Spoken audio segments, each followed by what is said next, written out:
Thank you, President Bacco. Thank you to the faculty and to fellow honorees, trustees, the alumni, friends, families, and graduates. This is very emotional because I realize if I were to apply here today, I'd never get in. So I'm really grateful to be invited back. I don't make speeches. Despite what I do for a living, I'm basically kind of shy. But about a little over a year ago, Larry, you know Larry called. He said to me, listen, I want you to give this speech in 2008. And I had just started at the Today Show, and everything I read said that the show was going to tank now that Katie was gone. And I said, listen, Larry, I could really screw up my job, and then you're not going to want me here, giving the commencement address. And he sort of laughed, and he said, don't worry about it. And then I said, plus, I don't even know what I would say to these students. And he said, oh, you got a year to think about it. And then there must have been a gust of wind because his voice sort of trailed off, and the last thing I heard him say was, speak from your heart, Meredith.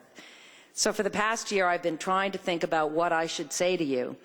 Obviously, I should try to inspire you, or maybe alert you to some of the potholes along the way that you're going to face, or I could cut right to the chase and tell you the real story behind Barbara Walters and Star Jones. Yeah, I know. And I do know. Actually, you know what? I'm going to get to that. I am going to get to that. But first, as I look out over your faces, the graduates, I'm so impressed by the mission of this school to create real leaders, because back when I was here, I was a student here from 1971 to 75, and I wasn't, you know what, I'm going to be honest, I wasn't much of a leader, except for January of 1975, I led a group of female students across the campus streaking, literally. Yeah. And it was really cold. I remember that. And at one point, I looked, over my shoulder, and the only behind I saw was mine. So I totally relate to the students out here, the graduates who might be a little scared right now. Maybe you don't know where you're headed. Maybe you haven't found your passion. Maybe your parents are looking at you like, what are you going to do? And you're scared. I felt all of that. I felt very lost. And then again in January, a lot happened in that January, I got to tell you, in 1975.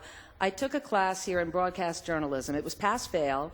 I don't even know why I took it. I had no interest, none. I didn't see myself as a broadcaster in my future. And I found that I liked it. I really liked it. And at the end, they had a final project, and we were broken down into groups of 4 or 5, and we each had to do a mini radio documentary. And I happened to be the one chosen to narrate ours. And they brought in a muckety-muck from CBS to critique it, a man named Bill Shermer, a wonderful man who's since passed on, and he listens to all these documentaries, and when ours comes up, he says, whose voice is that? And I raised my hand, he says, I want to see you. After class, I thought, oh my God, what's going to happen? I go out into the hallway, and he says, have you decided what you want to do with the rest of your life? Now, being a Tufts student, I knew philosophical, deep question, ponder for a moment, and I did, and then I said, I don't know. And he said, well, I do. I truly believe if you open up your mind, you have a future in this business. And he offered me an internship. A few weeks later, I learned something that is probably the first lesson I'm going to impart to you. Remember to always ask questions. No question is too stupid. You're not as smart as you think you are. You never will be. There's always room to learn. Don't be scared to ask. But you're going to find that in life, occasionally people will not be on your side. And then what do you do when you hit that first wall? Well, mine occurred about 2 years later. I had moved from radio to television, Providence, Rhode Island, and about a year into that job, and I felt pretty secure. I was brought in by the news director on a Friday, because that's when they do it to you. And he said, you know what? You don't have what it takes.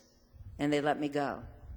And I grew up in Providence. I went home to my family home. I'm in my bedroom crying. And my dad comes in and he says, what's the matter? And I told him. And he said, well, do you think you have what it takes? And even though I didn't, I said, yeah, I think I do. And he said, so why do you care what anybody's going to say to you? Well, based on that pep talk, or maybe serious PMS, I did go in that Monday. And I basically pinned him to the wall. When I think back on it, I said, you know what, I don't care what you think. I am going to make it. Now, I might have freaked him out, but he gave me a second chance, and since then we have become very good friends. But I did learn a lesson about believing in yourself.